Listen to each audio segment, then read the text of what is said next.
Hey guys, welcome to another edition of Blue Six Tarot. I'm your host Blue Six, and in today's video we'll be doing a weekly forecast for the 26th of August till the 1st of September. I also wanted to welcome my new subscribers. I'm now up to 107 at the time of recording, which basically means I managed to get an extra 10 subscribers in 1 week, and that's just amazing, and I thank you all for subscribing. And once again, if you're new to this channel, don't forget to like, share, subscribe and hit that bell. And you can also follow me on Twitter, Instagram and Tumblr at Blue Six Tarot. And now, roll on to the intro.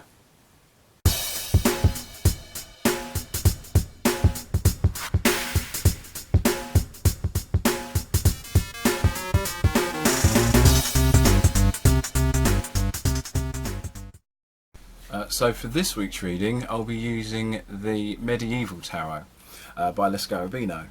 So, do a quick shuffle. So as I said, if you're new to this channel, I always like to explain how these work and how this layout kind of manifests. Oops, do a shuffle there. Now, I do like this deck. It's not a deck I tend to use that often. However, it's a deck I've always wanted to use for ages, so it's always a good excuse. On my social media, I do a card of the day, and I pick a deck for the week. So I've been using this deck throughout this week. Not decided what I'm going to do next week, but I usually decide that sort of thing on a Sunday. But so Monday and Tuesday, Wednesday and Thursday, Friday and the weekend. So let's see what the week has in store. Starts off with the Sun. First of all, the Sun. Sun's a pretty good card. You can't go wrong with having the Sun at the beginning of the week. So the week's starting off with a lot of happiness and contentment, a lot of warmth, more of emotional warmth. At the moment, the weather's been a bit fluctuating, so it might just be a comment on the weather. Doubtful, but it could be. Who knows? I can't tell the future. So the week's starting off in a very positive light. No pun intended. The feeling of comfort and can-do attitude. So it's like, you know, where it's a nice warmed, it's not overbearing, but when it's a nice hot warm day and you feel energized and you feel that you can pretty much achieve anything. This is kind of where it's going. The beginning of the week is a nice strong kick and kind of go, right, I'm going to get all of my stuff done. So it's got a nice kind of positive beginning to it, which makes me try to see the rest of the week. So Wednesday and Thursday, the Eight of Swords. One thing you'll find in this deck, the back is quite dull, but the artwork is kind of done like a medieval tapestry, which I think is pretty cool. So this is the Eight of Swords is usually depicted in the Riders, is usually depicted as a woman tied up, blindfolded with the swords around her. So this looks more reminiscent of the 8 or 9 of Wands, where it's a man holding a wand with other wands behind him, or poles rods, whatever you want to call them. So this is more reminiscent of that. So this card is more about being on guard. Not necessarily saying you have to be on guard, but you'd have that feeling that you are. I mean, technically there's 9 swords in this deck, but I'm not going to own this card. But yeah, it's the feeling of lack of communication. There's someone around who's kind of putting up borders. They're not quite being themselves. But there's a problem, but they're not expressing what the problem is. So it's not as dramatic or as severe as the classic Eight of Swords, but there's definitely a lack of communication and a barrier. There's something not being said, they're not being direct, and they're being very defensive. So something's up. So let's see what Friday and the weekend. It's focusing more with 3 of Cups. It's focusing more about leisure. Now, this deck does vary from the major Riders. So the Riders is in the classic tarot. The 3 of Cups tends to be about 3 women holding cups up in celebration for a harvest.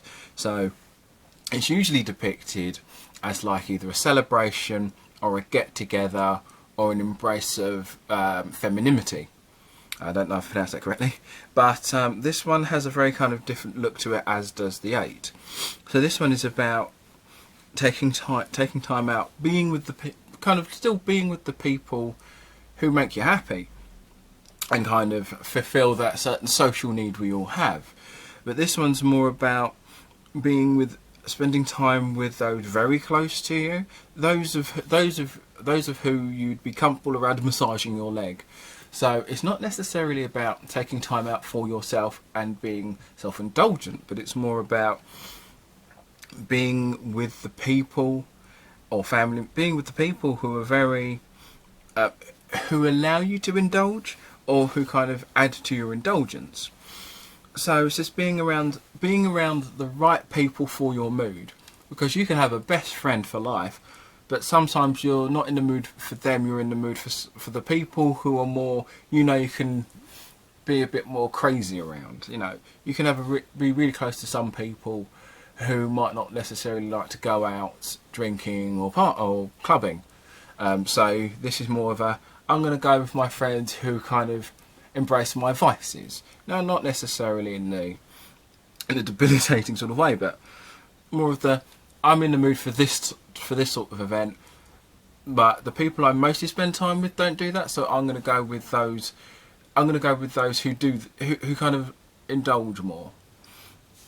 So not necessarily people who are bad for you, but the people who kind of bring out the different parts of you that are still good and fun, but the ones that you don't necessarily see all the time.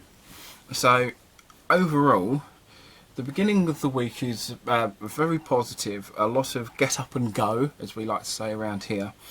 But there's someone who's not quite being straightforward. There's someone who's being very protective and not saying what's wrong. Something's going on and they're not talking about it. And by not talking about it, they're putting up their defences.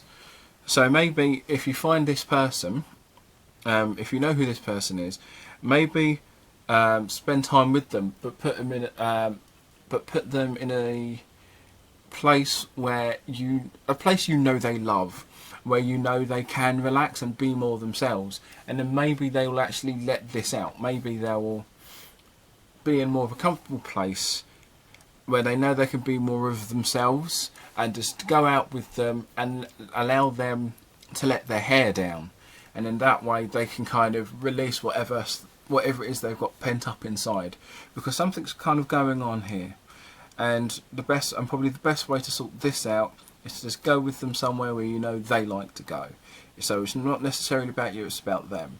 Put them in a place where they are comfortable, and then maybe they'll be in a position where they can feel that they can just express themselves, and whatever it is that they're not talking about or holding back, they can let go, and then they can be a lot more comfortable within themselves. So that's the week. That's the forecast for the week, and we'll roll on to the outro. Hey guys, thanks again for watching. If you liked the video, please give us a thumbs up, like, share and subscribe, and hit that bell notification. The intro and outro music was Tetris Linear Groove, available on Overclocked Remix. Give that website a look, great stuff on there. And if you also like some of my other bits, you can check out my videos, and you can also follow me on Twitter, Instagram and Tumblr at Sicx Tarot. I'll see you again soon. Thanks again for watching.